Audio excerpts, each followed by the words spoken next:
Hello दोस्तों, बहुत बहुत स्वागत है आपका अपने यूट्यूब चैनल में। आज की इस वीडियो में हम व्रत और चक्र चतुर्भुज इससे संबंधित प्रश्न जो है इम्पोर्टेंट क्वेश्चन वो देखेंगे। पहले इसका थोड़ा बेसिक कॉन्सेप्ट समझ लेते हैं दोनों चीज़ों का। तो उससे पहले हम सबसे पहले स्टार्टिंग करते हैं व्रत से, और व्रत के अंतर्गत ही जो है वो चक्री चतुर्भुज बनता है, तो उसको समझ लेंगे। तो व्रत क्या होता है, यानी सर्कल जो होता है वो क्या होता है। देखिए, गोला और वृत्त में बहुत अंतर होता है। गोला अलग चीज़ है, वृत्त अलग चीज़ है। ये देखो, वृत्त जो होता है वो द्विविमीय आकृति होती है। क्या होती है? द्विविमीय आकृति। इस वृत्त का केवल क्षेत्रफल होता है, गोले में आयतन होता है। वो तीन विमीय आकृति है, मतलब 3 डायमेंशन। तो गोले का आयतन निकलता है और वृत्त का क्षेत्रफल निकालते हैं। अब वृत्त होता क्या है, तो जैसे एक हमने क्या किया कि पेंसिल और प्रकार लिया और वहाँ से एक सेंटर मान के यहाँ पे से, और यहाँ प्रकार की नोक रखी और यहाँ पे पेंसिल, और फिर इसको चारों तरफ घुमा दिया। तो ये जो बनता है एक आकृति, एक तल में जो बनती है ज्योमेट्रिकल शेप, इसको हम बोलते हैं वृत्त। क्या बोलते हैं? वृत्त, यानी कि सर्कल बोलते हैं इसको। अब सर्कल में होता क्या क्या है, तो ये जो केंद्र से और ये घेरा जो होता है, ये घेरे को नाम देते हैं हम परिधि। परिधि या सरकमफेरेंस। जैसे आपकी इस चित्र में आप देख सकते हैं, दूसरे वाले में ये चारों तरफ का इसका दिखा रहा है इस तरह से, ये तीर बना के। ये क्या बता रहा है? ये चारों तरफ की जो चीज़ होती है, ये जो घेरा होता है चारों तरफ का, ये चारों तरफ का जो घेरा है, ये क्या है? ये परिधि है, ऐसे आप सरकमफेरेंस बोलते हैं इसको। और जो केंद्र से यहाँ सेंटर जो है, क्योंकि ओ है यहाँ पर, देखो इस वाले चित्र में देखो, इस चित्र ओ से लेकर और यहाँ तक की जो बी और इसके बीच की दूरी, तो ये जो बीच में ये दूरी होती है, ये ओ पॉइंट है, और जैसे ये बी मान लो, ठीक है। और तो यहाँ तक की जो दूरी है ये वाली, ये है त्रिज्या। इसी को हम और बढ़ा देंगे आगे, तो ये हो जाएगा व्यास। तो ये पूरा हो जाएगा व्यास, इसे बोलते हैं डायमीटर। त्रिज्या को रेडियस बोलते हैं।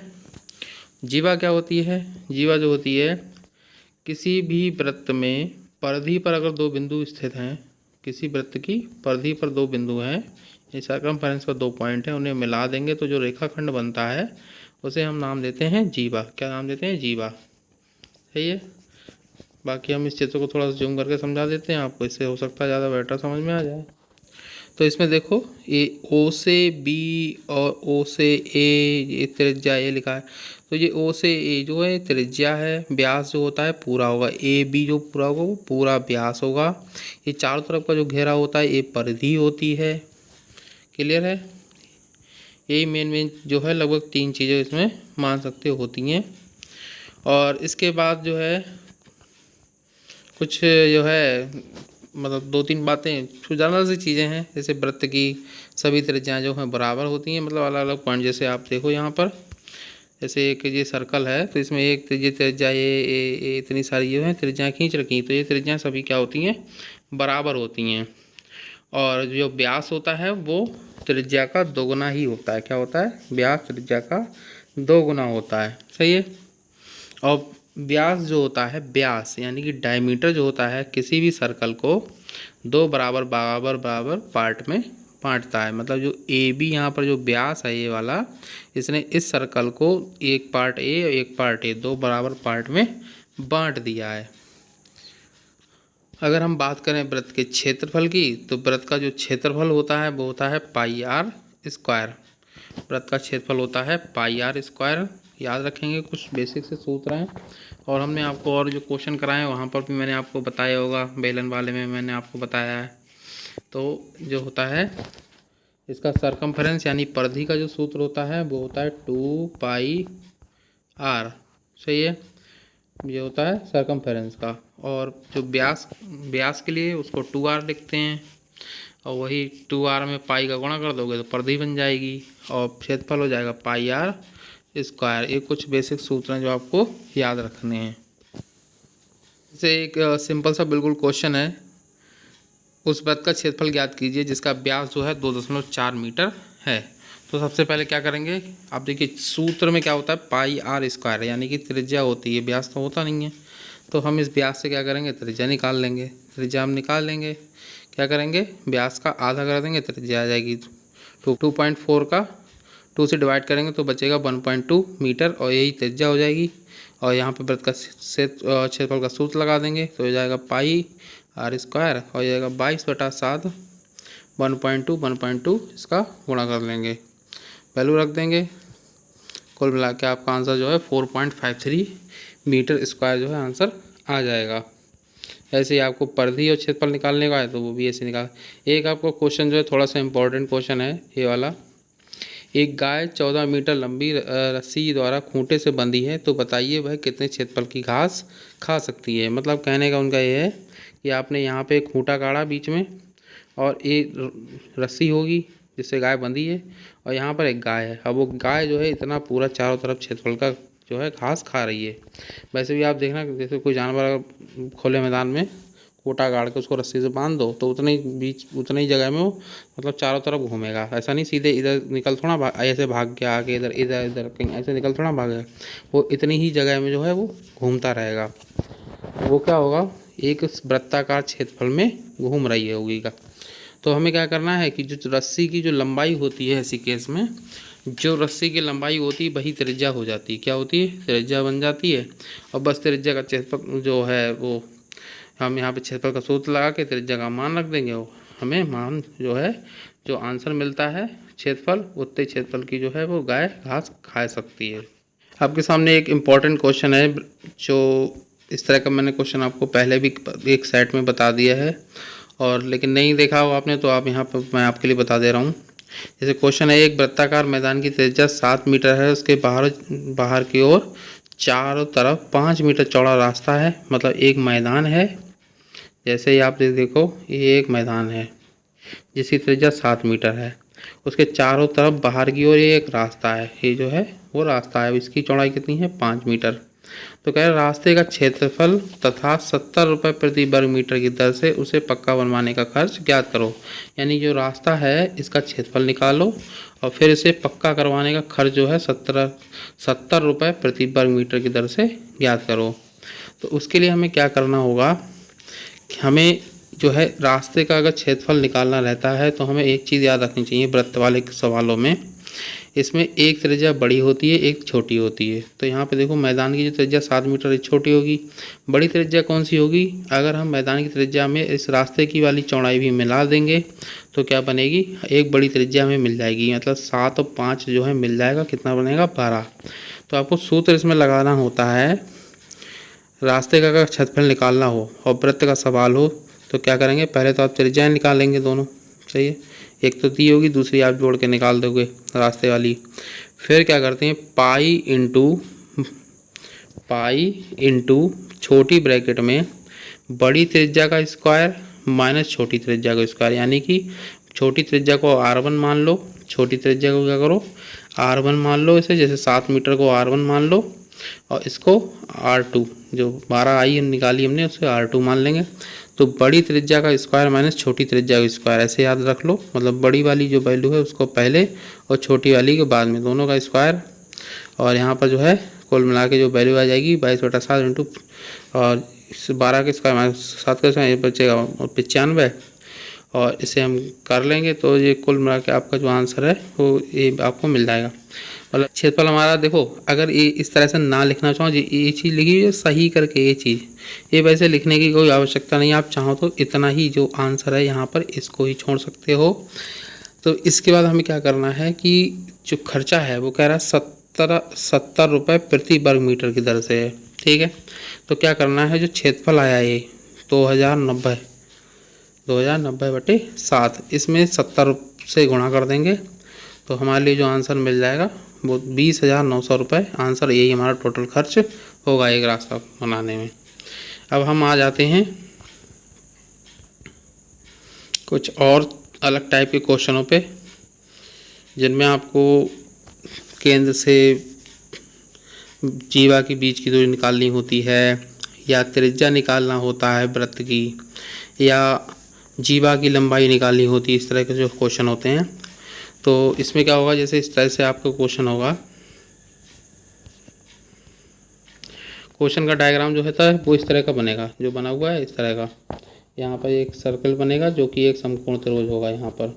तो यहाँ पर क्या होता है कि ये जो चीज़ है नीचे आपको दिख रही ए बी, जो पूरी ए होती है एक जीवा, ये जीवा ले लेते हैं, और ए जो होती है केंद्र से जीवा की दूरी होती है, ये त्रिज्या होती है। तो इस तरह के जो सवाल आते हैं उनमें इसी तरह का डायग्राम आपको बनाना है। सही है। देखो क्वेश्चन भी लिखा है सामने आपके, 10 सेंटीमीटर त्रिज्या का एक वृत्त है। इस वृत्त की एक जीवा केंद्र से 8 सेंटीमीटर लंबवत दूरी पर जीवा की लंबाई ज्ञात करो। सही है। मतलब वो बोल रहा है इस ए बी की लंबाई ज्ञात करो पहले।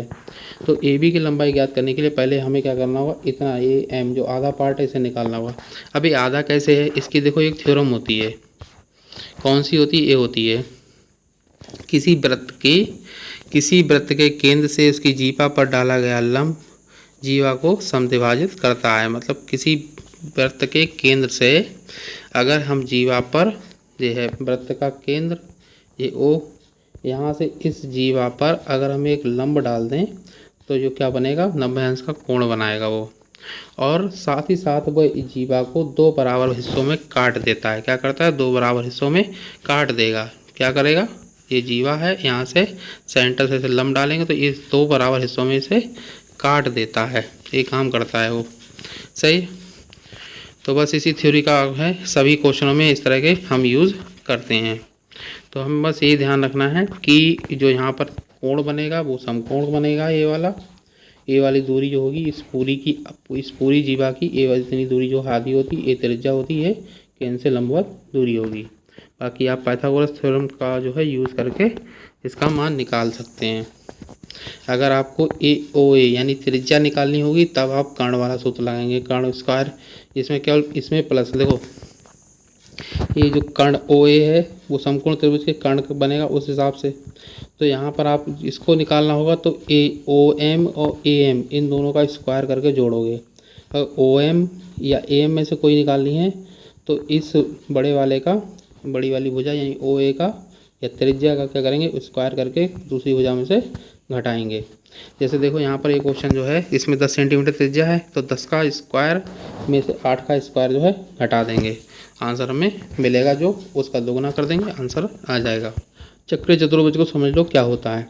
चक्रीय चतुर्भुज एक ऐसा चतुर्भुज होता है जिसके सभी शीर्ष जो होते हैं, सभी पॉइंट जो होते हैं वो एक वृत्त की परिधि पर स्थित होते हैं। जैसे देखो ये एक सर्कल है, इसके ए बी सी डी, इसके जो चारों शीर्ष हैं, चारों पॉइंट जो हैं वो एक वृत्त की परिधि पर स्थित हैं। तो ये क्या होता है, एक चक्रीय चतुर्भुज कहलाता है। ये हमेशा वृत्त के अंदर ही बनता है, ये ध्यान रखना। और इसके आमने सामने के जो कोण होते हैं, मतलब जैसे कोण बी और डी है, इन दोनों का टोटल जो होता है वो कितना होगा, 180 अंश। कितना होगा? 180 डिग्री। ठीक है। और ए और सी कोण का मान कितना होगा, मतलब आमने सामने के, ये विकर्ण नहीं खींच रहा हूँ मैं, ये आपको समझाने के लिए बता रहा हूँ कि ये जो आमने सामने के इसमें जो कोण होते हैं वो बराबर नहीं होते हैं, इतना ध्यान रखना। चक्रीय चतुर्भुज के सम्मुख कोण जो होते हैं उनका मान 180 अंश होता है। सही है।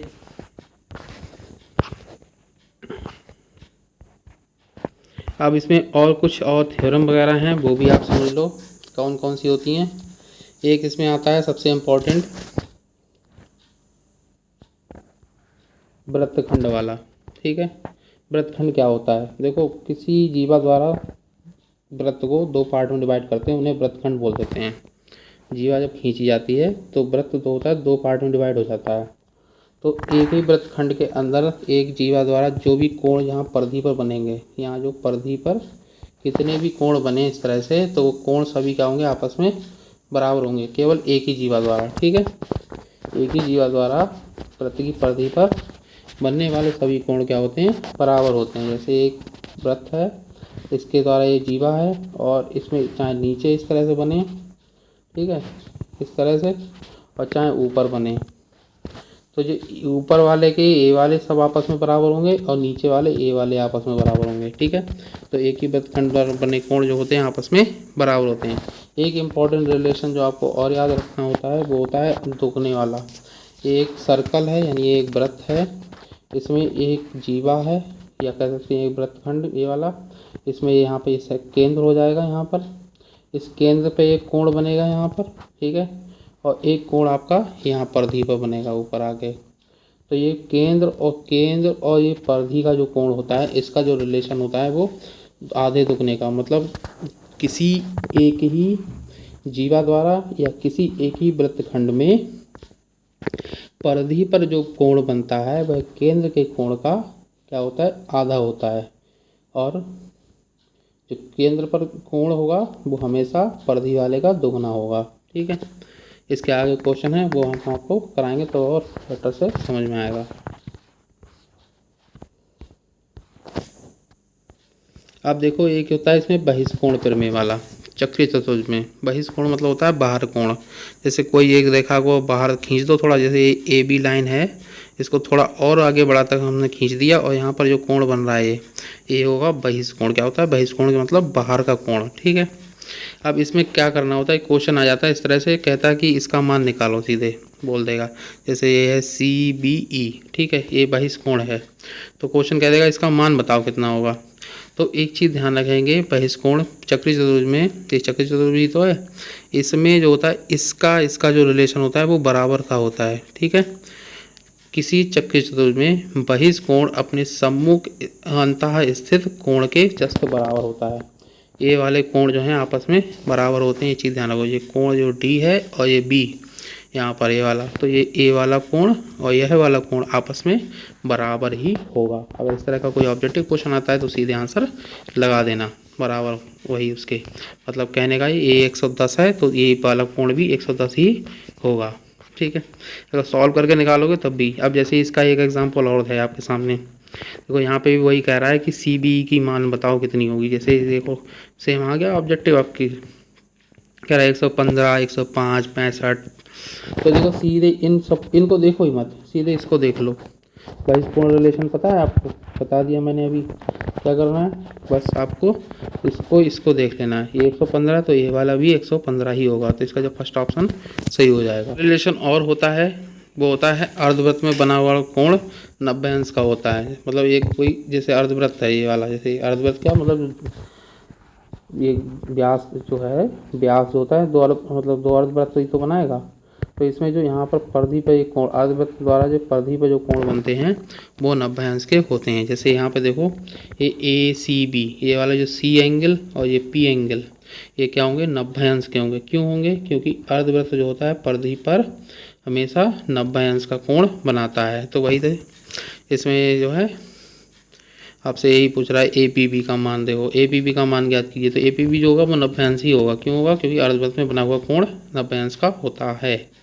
ठीक है, अब जैसे एक क्वेश्चन है आपके सामने ये वाला, इसमें कहना CAD और CBD। CAD मतलब ये पूरे कोण का मान, और CBD यानी CBD ये पूरे कोण का मान, इनका बताना है। मतलब ये पूरे एंगल के मान बताने हैं। चलो करते हैं इसको। देखो इसमें क्या करते हैं, सबसे पहले हम क्या करेंगे, इस त्रिभुज को लेंगे और फिर इस त्रिभुज को लेंगे। तो पहले इस त्रिभुज को ले रहे हैं ऊपर वाले को। इसमें देखो ए वाला जो कोण है ये कितना हो जाएगा 90 है। ए वाला जो C दिख रहा है ऊपर ये 90 हो गया। तो ये जो जो दोनों हैं वो कितना है 90, 30, 120। ये तीसरा वाला कोण कितना आ जाएगा, 180 में से घटा लेंगे 120, कितना बचेगा 60 अंश। तो ये वाला तो 60 अंश हो जाएगा आपका। अब आते हैं हम नीचे इस वाले त्रिभुज में। ये देखो 40 आपको पहले से दिया है, ये वाला कोण 90 हो जाएगा। 40 90 कितना होगा 130। 130 को 180 में से घटा लेंगे। 180 में से क्यों घटाएंगे, क्योंकि त्रिभुज के तीनों अंतःकोणों का मान 180 अंश होता है, इसलिए इसको घटा लेंगे उसी में से। अब यहाँ पे क्या करेंगे, ये जो है आपका 50 अंश आ जाएगा। ठीक है, ये कितना आ जाएगा 50 अंश। फिर इसको निकालने के लिए क्या करेंगे, हमें निकालना CAD। तो ये 30 हमें पहले से पता है, 50 है कितना हो जाएगा 80 अंश। ठीक है, अब ये 40 है और ये हमने अभी कितना निकाला था 30 और 90 120 यानी 60 अंश। तो ये 60 और 40 ये मिल जाके 100 हो जाएगा। ठीक है, कितना हो जाएगा 100, ये हो जाएगा 80 इधर वाला, ये 80 यानी CAD का मान हो जाएगा 80 और CBD का मान हो जाएगा 100 अंश। बस आपको ये ध्यान रखना है। इस तरह सवाल में अलग अलग त्रिभुज लेते हैं, एक त्रिभुज ये हो गया, एक त्रिभुज। इसमें देखो वो वाला रिलेशन यहाँ पे काम नहीं करेगा, चक्रीय चतुर्भुज वाला। क्यों काम नहीं करेगा, क्योंकि वैसे तो देखो C और D सम्मुख कोण 180 अंश होने चाहिए, लेकिन यहाँ पर हमें सेपरेट बताना, अलग अलग, इकट्ठा नहीं बताना है। तो यहाँ पे इसलिए इस त्रिभुज को लेंगे पहले, फिर इसको लेंगे, किसी एक को लेके सॉल्व कर लेंगे, करने दोनों को है सॉल्व। ऐसे ही देखो इस तरह का आपको आएगा, एक त्रिज्या निकालने के लिए कह रहा है त्रिज्या OA की लंबाई बताओ। तो मैंने बताया त्रिज्या के लिए क्या करते हैं, दी गई ये वाली हो जाए, ये वाली हो जाएगा, स्क्वायर करके जोड़ देते हैं। यानी हमें 10 और 4 का स्क्वायर करके जोड़ देना है। 10 का स्क्वायर हो जाएगा 100 और 4 का स्क्वायर हो जाएगा 16 और ये आ जाएगा 116। ठीक है, तो ये आपकी रूट 116 जो होगी इसके आंसर आ जाएगा। इस तरह का देखो एक क्वेश्चन और होता है जिनमें जीवा की लंबाइयाँ बराबर होती हैं। जैसे ये CD जीवा है, इसकी AB जीवा, इन दोनों की मतलब मापे हैं, बराबर हैं।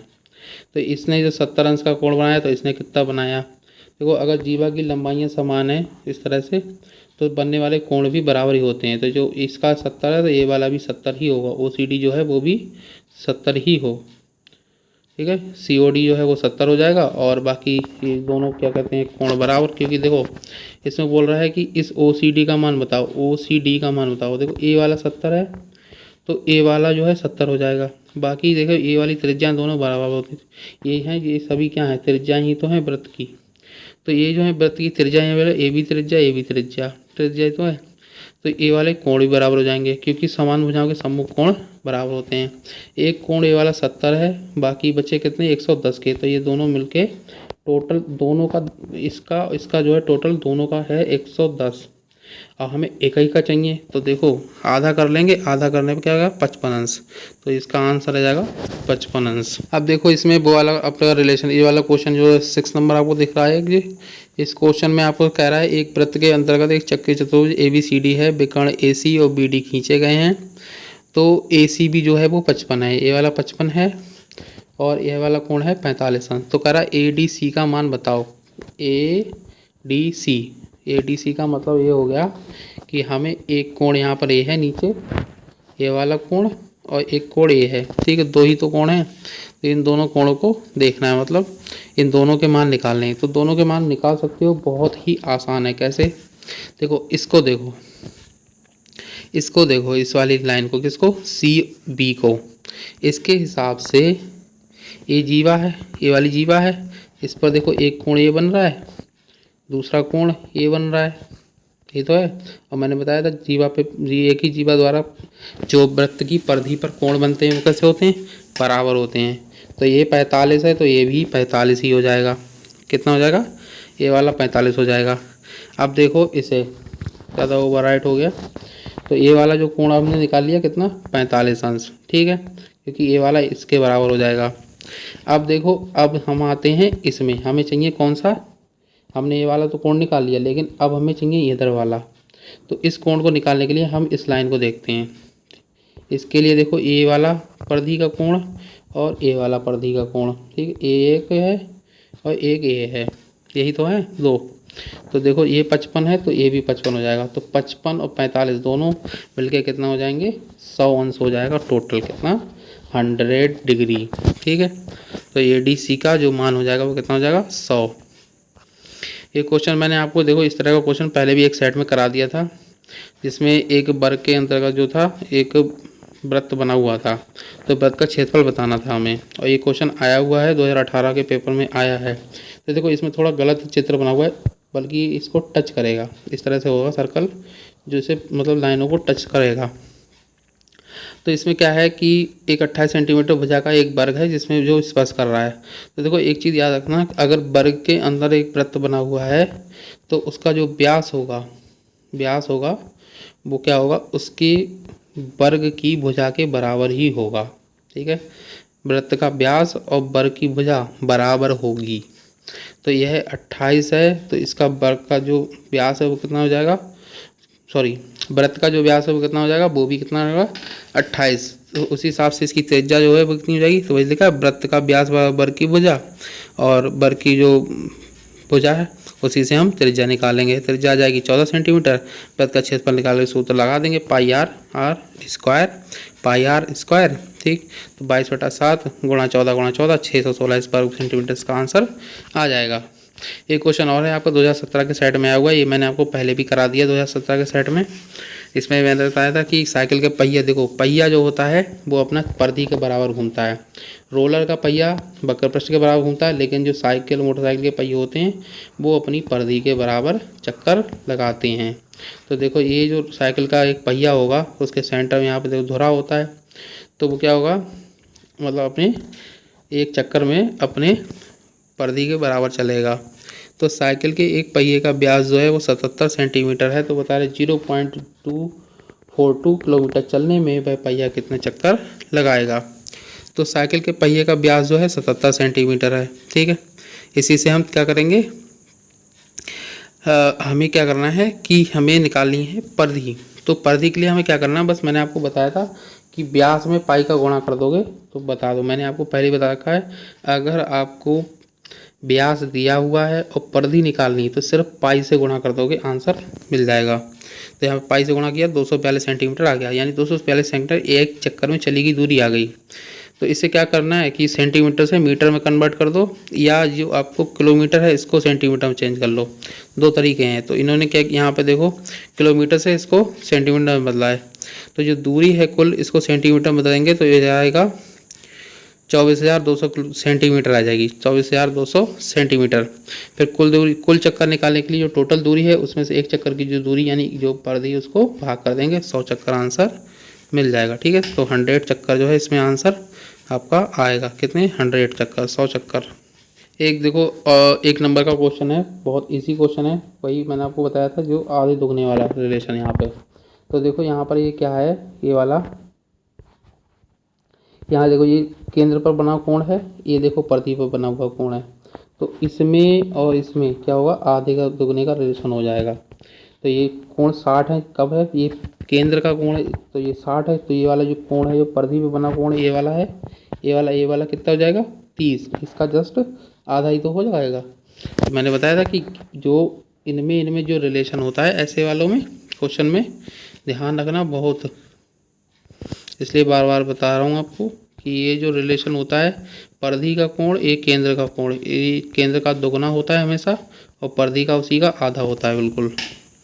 तो ये 60, अगर मान लो ये केंद्र का कोण 100 है तो परिधि का कोण 50 होगा। अब इसी में देखो एक क्वेश्चन और है, इसमें चक्रीय चतुर्भुज वाला आपका कॉन्सेप्ट यूज होगा। वो क्या है, इसमें कह रहा है x का मान बताओ, ठीक है। यहाँ पर ये वाला कोण का मान पूछ रहा है। तो ये कोण जो है डायरेक्ट हम इसमें वो रिलेशन नहीं लगा सकते, पहले हम क्या करेंगे, वो आधे दुगने का रिलेशन लगा के इसका मान निकाल लेंगे, ये आ जाएगा। ये 110 है केंद्र का, तो ये कोण कितना हो जाएगा 55, कोण 55 हो जाएगा, ठीक है। अब फिर क्या है, ये देखो ये दोनों क्या है, ए और सी एक चक्रीय चतुर्भुज है, उनके सम्मुख कोण है, कैसे, ये बी सी डी ए, ये देखो चक्रीय चतुर्भुज बन रहा नहीं बन रहा है। तो ये जो है एक चक्रीय चतुर्भुज के आमने सामने के कोण हैं। तो इन दोनों का मान जो होगा वो टोटल कितना होगा 180 अंश होगा मिला के। भाई ये देखो एक दोनों का 80, एक का मान आ गया 55, घटा लेंगे, ठीक, घटा लेंगे हम 180 में से 55 को घटा देंगे, कितना आ जाएगा यहाँ पे, तो ये आपका कुल मिला के 125 अंश आंसर आ जाएगा, ठीक है। और इसी के साथ आपका जो है रिवीजन वीडियो कंप्लीट होता है। आई होप, मुझे उम्मीद है आपके लिए इस वीडियो से कुछ बर्थ जरूर मिलेगा और आपके आगे आने वाले एग्ज़ाम के लिए आपको काफ़ी हेल्प मिलेगी। और तैयारी करते रहिए, all the best. Thank you so much, यहाँ तक देखा हो वीडियो, और जल्दी मिलते हैं किसी और पार्ट के साथ। ऑल द बेस्ट, जय हिंद।